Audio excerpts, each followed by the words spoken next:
गीता जी का ये आनंद अमृत तीसरे अध्याय का 35वां श्लोक धर्म के बारे में व्याख्या करता है। एक तरह से कर्म के बारे में व्याख्या करता है।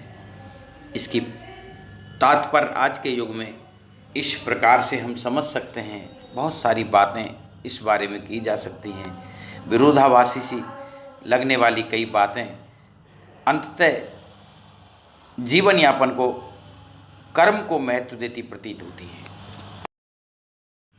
धर्म धारण स्वयं जन्म से होवे कमतर तो भी अच्छा, धर्म दूसरा भय उपजाता, कल्याण निधन निज धर्म। या शब्दों का जो अर्थ है इस प्रकार है। तात्पर्य के बारे में अपन बाद में बात करते हैं कि मनुष्य का जो धर्म है ये जन्म से ही लिया गया है।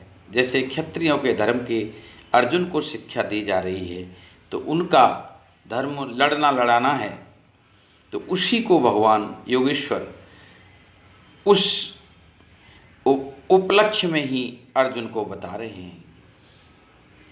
आज के युग में ये विविध प्रकार हो सकता है, लेकिन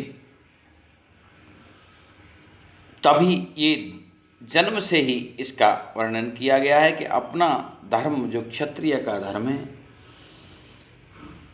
युद्ध से विरत नहीं होना, युद्ध से धर्म की रक्षा करना, वही उत्तम है।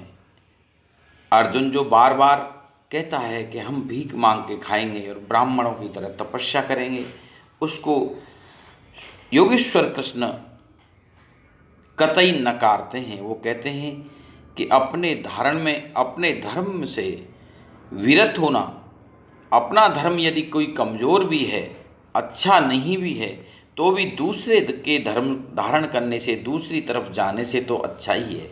क्योंकि दूसरों का धर्म हमेशा भय को देने वाला होता है, भय उपजाता है। और अपने धर्म की रक्षा करते हुए अगर मनुष्य का निधन भी होता है तो वो भी कल्याण का मार्ग होता है। यहाँ पर इस तरह की बातें जो आज के युग में,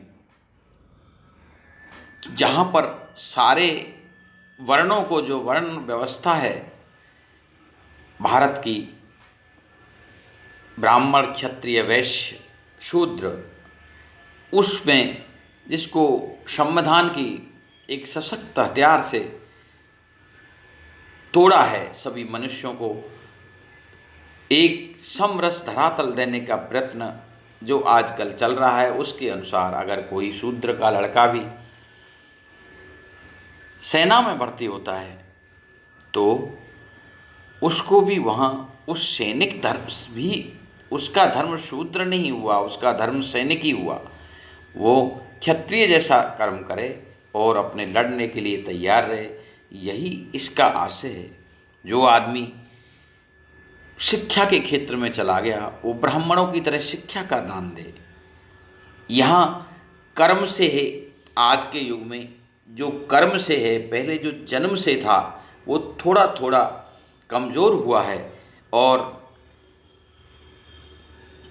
कर्म को प्रधानता जो ईश्वर योगेश्वर कृष्ण की कर्मण्यवाद का रास्ते वाले जो श्लोक है उसके अनुसार जन्मना धर्म कमज़ोर हुए हैं। और इससे यह भी इस श्लोक का आशय नहीं है कि कोई हिंदू है, कोई मुसलमान है, कोई ईसाई है, कोई यहूदी, कोई सिख और नाना पंथी, कोई राम कबीर पंथी, कोई कितने ही तरह के धर्म इस संसार में हैं, उनसे कोई मतलब नहीं है। वो धर्म केवल धारण करने की, जो आपको